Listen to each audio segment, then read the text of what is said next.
Hey guys, welcome to Worlds Collide. I'm Matt. And I'm Tony. And this is our Marvel Movie News Weekly Recap for the week of May 13th. Friday the 13th. Careful. Shit gets weird. Alright, we're going to get right into it. Civil War dropped last week. You can check out our review, see what we thought about it. We both thoroughly enjoyed it. Last weekend it made $181 million, which was really outstanding. To date, it stands at $223 million with a worldwide total of $788 million. Decimated. I mean, that's a ton of money in such a short amount of time. But the reason I bring it up is because people brought up the idea that $181 million was not a lot of money and that it might have been affected by the poor perception and reviews of Batman vs. Superman. Tony, just fucking idiots.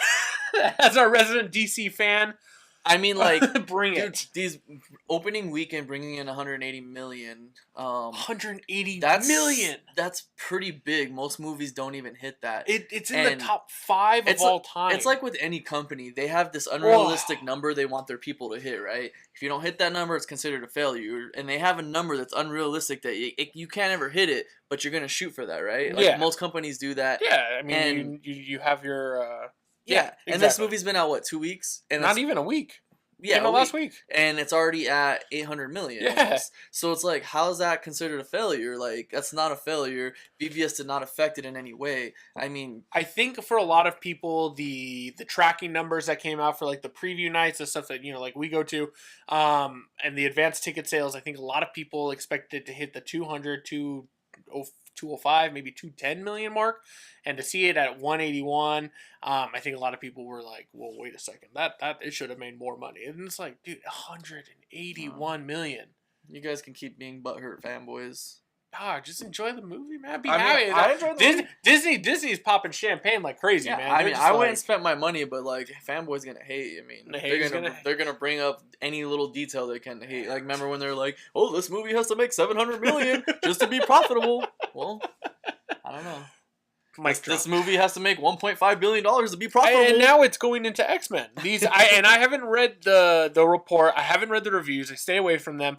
But I have seen it's a very split review so far for XMen Apocalypse. And now people are already saying, well, is this because of Civil War? And is this because of Batman vs. Superman? My question, and I guess to you, is do you think that maybe, and I don't agree with this, but do you think it's people might not want to see these apocalyptic movies one right after another? I don't think that's what it is. I think people will still go and watch, especially if you're a fan. I don't think anyone has superhero fatigue, so to speak. Batman vs. Superman was 2 of the biggest heroes, so everyone wanted to watch it. Civil War was, had introducing Spider-Man, Black Panther, all these new characters. Right. So it's like, I can understand why they made a lot of money going into X-Men. It got better reviews than Batman vs. Superman, right? Yeah. But that movie's still pretty dark. The X-Men movies are pretty dark. Yeah, they've always stood as kind of, maybe as like a good middle ground if you were to put like Batman vs. Superman as dark and then Marvel MCU light. Like X-Men has always stood kind of in that middle ground. And as much as X-Men kind of started this whole thing, I don't think X-Men has as big an audience as Marvel's, or Disney's Marvel. The MCU, and as big as people wanted to see Batman and Superman on the big screen for the first time. So I do think X-Men will probably make less money. Is it because of these movies? No, I think these movies just set the bar so high that it just, it's hard to hit that. Yeah, no, I totally agree. I think superhero fatigue is stupid. I think we're honestly years away from superhero fatigue. I mean, honestly, these comic book movies were, if you want to count in, I mean, say maybe some of the video game adaptations into more of these, I guess, fantasy realm type movies, there are quite a few, but it's like if you look solely kind of based on comic book films, there's like only 6 or 7 films this year. Yeah. And that's it. Yeah, and I don't believe in superhero fatigue. It's just, and we're also in summertime. It's like, boom, this gets you ready for the summer. Yeah, and everyone wants to go see like movies. There's there's people out there that they'll just pick a random movie just because they want to go watch it. Yeah. And with these big blockbusters, everyone's gonna want to take their kids and go see them. Yeah. All right. Well, that's how we feel about that. Keep making your money because then you guys continue to make these movies, and that's what we want. We want more of these movies. Moving on, still within the MCU, Black Widow this week. During a conversation with Deadline about Civil War, Kevin Feige, our Lord and Savior, spoke of Marvel Studios committing to a solo Black Widow film. No. She what? And if she has her own solo movie, she has to have some other supporting heroes in there to help carry her role. I feel like the movies have given enough of her story. Maybe not. Maybe they haven't dived too deep into her training program, but they do touch base on it. But it's like, as of right now, there's nothing I feel interested about knowing in Black Widow. Yeah, she's a total badass, but to have her own movie, I feel like I wouldn't want to sit through an hour and a half of Black Widow. Don't get me wrong, if they did announce one and they did make it, I'd be there to see it. But like, I feel like she's a good supporting. She's a great supporting character. And there's plenty. I mean, we know Captain Marvel's coming. Yeah, and I'm ready for that. And Captain Marvel, that's one of those characters. Like, if you look at, like, for instance, Black Widow's run time throughout all the movies, she practically has her own movie. You know what I mean? But Captain Marvel, like, not a lot of people know who she is. I mean, not a lot of people know who Black Widow was, but now we know. Yeah, she's a household name now. Yeah, and now we have Captain Marvel coming in. We want to know her story. Yeah. And starting it off with the movie, especially with her powers and everything, we want to know how this comes to be. Yeah. So Black Widow, I'm not on board. If it comes out, will I watch it? Yeah, I probably will watch it. It'll be probably one of those cool little spy movies, kind of like Winter Soldier, probably. Right. I have a very, very strong feeling that's I'm cool with that. To be. But if Black Widow has her own movie, she's gonna need supporting characters to help carry her. Absolutely. And so I mean, we'll see how that plays out. Plus it's like, God, they already have the next 9 movies planned out, so it's not going to be for years anyways. Moving on to Black Panther, one of the biggest standouts from Civil War. Lupita Nyong'o, who was Maz Kanata in Star Wars, and Michael B. Jordan are in talks to join the cast of Black Panther. That's flippin' awesome. Who's Michael B. Jordan going to be? Creed. No, I know who he is. Who's he going to be? Oh, they haven't said. It's going to be like Black Panther's sidekick? No, he's going to be Johnny Storm. He's going to reprise his role from Fantastic Four. Anyway. No, rumors, there's been slight murmurs that he might be the villain. All I know is the casting of this movie, this is going to be a powerhouse of a movie with the actors. Chadwick Boseman, Lupita Nyong'o, Michael B. Jordan, Andy Serkis, who was Ulysses Claw from and Martin Freeman, who was Bilbo, and then he's also in Sherlock and all that stuff. So I mean and then Ryan Coogler, who directed Creed. And this is solid, man. If this all pans out the way I'm hoping it will, this is going to be good. I don't picture Michael B. whatever Jordan. I don't picture him being like in all his movies he's been kind of the protagonist. It's not to say it's like Heath Ledger. He's always been a protagonist, and then he all of a sudden he was the Joker. Showed up the Joker. But I mean, as far as that stands, I see him as a good character role. And maybe he'll prove me wrong, but I mean, as it stands right now, I don't see him carrying a villain role. But then again, this is Marvel; they don't have very good villains. I like Zemo. Hashtag Zemo did cool. Okay. Hashtag Zemo brought the Avengers down. All right, moving on to the Infinity War, which we're all waiting for. Writers start teasing, obviously, multiple characters. We're hearing all different stuff. Rocket Raccoon is the new one. You cool with Rocket Raccoon showing up in the Infinity War? Oh yeah, definitely. I figured it was gonna be all the Guardians of the Galaxy. That's what I thought too. It's just we'll see. I mean, obviously, as it continues to go, I can totally picture lines going through from Ant-Man to Spider-Man to Rocket Raccoon. Dude, how amazing! Those are the 3, and especially if Chris Pratt too were to be in it, all 4 of those in the same room, I will pay to see that. Yeah, dude, that would be a lot of fun. So let's hope he shows up. Moving away from the MCU into the X-Men universe, Wolverine 3 filming has begun, and it has officially come out that the movie will be rated R. Simon Kinberg, who's the producer, said the movie will take place in the future with a sort of Western tone, and Professor X, and this was actually just announced earlier today, Professor X, Patrick Stewart, will appear in the movie as well. Nice. Thoughts on rated R final Wolverine movie, if it is his final movie? I'm on board with rated R. I'm totally down to see some gore. I don't think he'll necessarily make more money than Deadpool. I think Deadpool is by far an over popular character.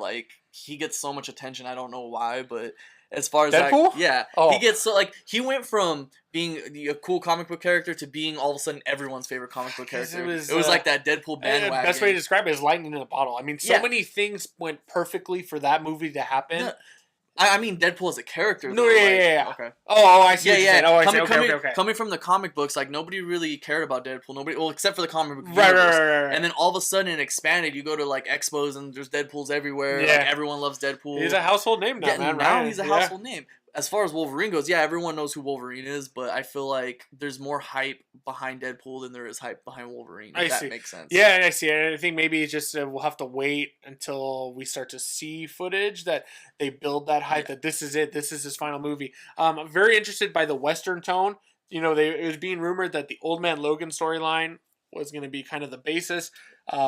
Excuse me. I have a very strong feeling that that's going to be the case. When you talk about a Western tone, I think a very post-apocalyptic, something in the future, dealing with that. I don't think it's not going to borrow straight from the comics because there's characters that Fox can't use in the Old Man Logan storyline. But I'm really hoping that we do get that feel that he is old and he just goes freaking nuts. If you're going to give us a rated R, I mean, like even the Wolverine, the sequel, he shot it. James Mangold, the director, shot it as a rated R movie, and then they just kind of cut things out. Cause was that the most recent one? Yeah. You're the one with the train, right? Yeah, because that one's pretty good. When you watch the Unleashed edition, you're like, not only are there more fight scenes, but you see the blood, and I'm like, yeah, that's what I want to see. You know, I'm tired of seeing Wolverine slicing claws and then nothing happens. You know, I mean, it works. You know, within within an X-Men movie, but you know, I want to see that. So because it's taking place in the future, do you think Deadpool will show up in a cameo? I hope that they would use that to their advantage. Right. Like even just bringing Deadpool at the end of the movie and saying, "Hey guys," like Wolverine and Deadpool just sitting there, and Deadpool probably just saying some stupid shit to him, and Wolverine it cuts as his claws come out, and the screen just cuts. Oh, that would be I think good. that would. In advertising perspective, it would work to their advantage. So they should do that. Yeah. But all right. Moving on. Still within the X-Men universe. Speaking with ComingSoon.net, producer Simon Kinberg revealed the next X-Men film will be set in the 90s. So they're sticking with the decade thing. I'm a 90s baby. Wow. Though the report talks about the next Men movie, some reports are out there claiming the 90s movie could be for Josh Boone's recently announced New Mutants movie. Do you think it's going to be an X-Men film, or do you think it might be the New Mutants? New Mutants. You think so? Maybe. I'm hoping it's the X-Men. Keep the storyline going. We haven't seen Apocalypse yet. I want to see this new team that we have, because the people that we had, you know, at the beginning of First Class, they're kind of older now, and you know, we gotta bring in that new fresh team, and we see that obviously, like Cyclops, Jean Grey, they're all showing up. And I kind of still want to see Quicksilver, like, to be honest. Remember, he was the one. He was the one that everyone was like, "Oh, Quicksilver looks so stupid," yeah, right. And then he ended up being the better Quicksilver of the other one. Yeah. On the side note of that, speaking to Variety at the premiere of X-Men Apocalypse, they caught up with Bryan Singer, asked him about our one of my favorite characters, Deadpool, showing up in an X-Men film. Since it's all, you know, within the universe, and technically these X-Men stories are in the past right now, we haven't caught up in the timeline-wise of Deadpool. You know, and they were asking him, could he actually join this team of mutants? Naturally, my first thing is I want an X-Force movie, especially with everything they've talked about. But Singer did say that if you take a character as a revenant and meta as Deadpool and connect him to something as grounded, as serious as X-Men, you have to do it carefully and gently. I think that's perfectly said. Yeah. Bringing someone who can break the fourth wall like Deadpool, bringing him into an X-Men universe that is somewhat grounded. They could just cut it into where it's like when it's Deadpool scene specifically, he can break the fourth wall, but when he's fighting with them, not necessarily, you know what I mean, break the fourth wall. Yeah. Moving on, talking about the New Mutants, we just discussed them, but the New Mutants, Simon Kinberg revealed that they hope that New Mutants will start filming at the beginning of next year, with one key X-Men character showing up, Professor X. I'm assuming James McAvoy. Wow. You know. These companies are just squeezing out comic movies while they can. Dude, milk it while it's hot. So, love the fact that Professor X will be showing up. At least I know he's in the script.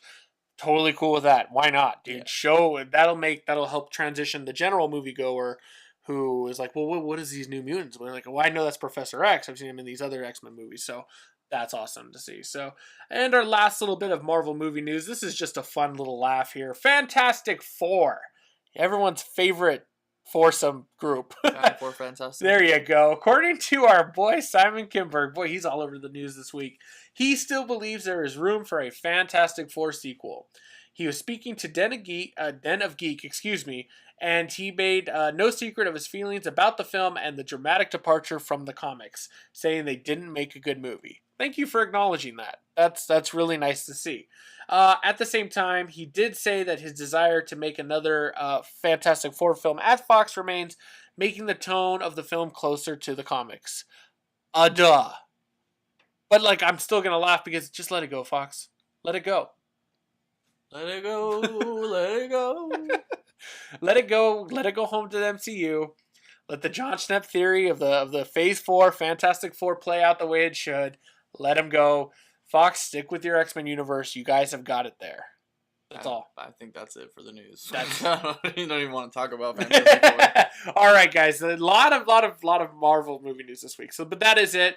So for Worlds Collide, I'm Matt. And I'm Tony. Make sure to check out our DC movie news and subscribe to our channel, and we will see you guys next time. Later.